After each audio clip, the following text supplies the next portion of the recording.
প্রথম কমেন্টটা যিনি করেছেন কাউসার আহমেদ, আমাদের প্রয়োজন ছিল একজন আন্দ্রে রাসেলের, কিন্তু আমরা পেয়েছি রাসেল ভাইপার। এমিল ভয় পাচ্ছেন নাকি? আশেপাশে কিন্তু সাপ নেই, কিন্তু ভয় পাচ্ছি না, তবে আপনারা অন্তত সাবধানে থাকবেন যাদের এলাকায় এই ধরনের ভয় রয়েছে। আর ওই যে দর্শকরা আন্দ্রে রাসেলকে পাওয়ার চাইবে, মানে টি-20 বিশ্বকাপ চলে তার মতো ক্রিকেটার আর কই পাবে?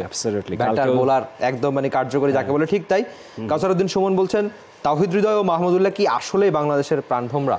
প্রাণভোমরা বলা যেতে পারে এক অর্থে, যেহেতু তারা আমি মানছি যার যার রোল প্লে করছেন সেই হিসেবে প্রাণভোমরা বলা যেতে পারে। যদি তামিম ইকবাল হয়তো বা সাকিব আল হাসানের কথা বলবেন, এমডি ফাখরুজ্জামান তিনি বলছেন সাকিবের কথায়, আমার মনে হয় সাকিব ভারতের বিপক্ষে 4 ওভার বোলিং করা উচিত, কারণ সাকিব বরাবর ভারতের বিপক্ষে ভালো বোলিং করে থাকেন। তামিম ইকবালের কথাটাই তিনি প্রতিধ্বনি করেছেন।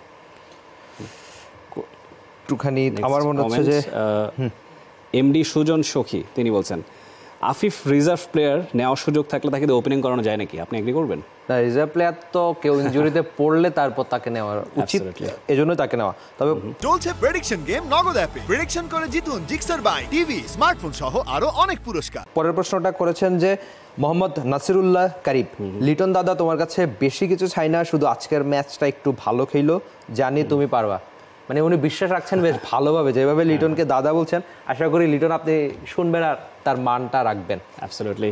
Last comment S M Faruk Hossain, লম্বা একটা কমেন্ট করেছেন, অল্প একটু পড়বো আমরা। আজকে তাসকিনকে বসিয়ে রোহিত কোহলির জন্য শরীফুলকে নামানো যায়, এবং ব্যাটিং অপশন বাড়ানোর জন্য শেখ মেহেদীকে বসিয়ে জাকির আলী অনেককে নামানো দরকার।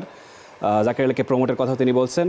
রিশাদ নেমেছিল, লিটন ভারতের সাথে ভালো খেলে, আম্পায়াররা নিরপেক্ষ থাকলে ইনশাল্লাহ বাংলাদেশ জিতবে তিনি বলেছেন। সেই আশার নোটেই কি আমরা শেষ করবো না কেবল? আশা করি বাংলাদেশ ভালো খেলবে, বাংলাদেশ জিতবে, সেমিফাইনালের আশা টিকিয়ে রাখবে। কিন্তু ভারত কঠিন প্রতিপক্ষ, যেটা কঠিন, আর জিতলে বোধ হয় মানে রীতিমতো উৎসব হয়ে যাবে বাংলাদেশে, কিন্তু জেতাটা আদতেই কঠিন, আমি সেটা মানছি। ডেফিনেটলি ভারতের বিপক্ষে জেতাটা যে কোনো দিনেই কঠিন, তবে সেই কঠিন কাজটা বাংলাদেশ করতে পারবে, সেই প্রত্যাশা রেখে শেষ করবো আজকের মতো। জমজমাট ম্যাচ হবে, ম্যাচ সেটা এনজয় করবো সবাই একসাথে, এই প্রত্যাশা রেখে বিদায় নিচ্ছি আজকের মতো। For more updates, subscribe to our YouTube channel and click on the bell icon. Follow us on Facebook and Instagram.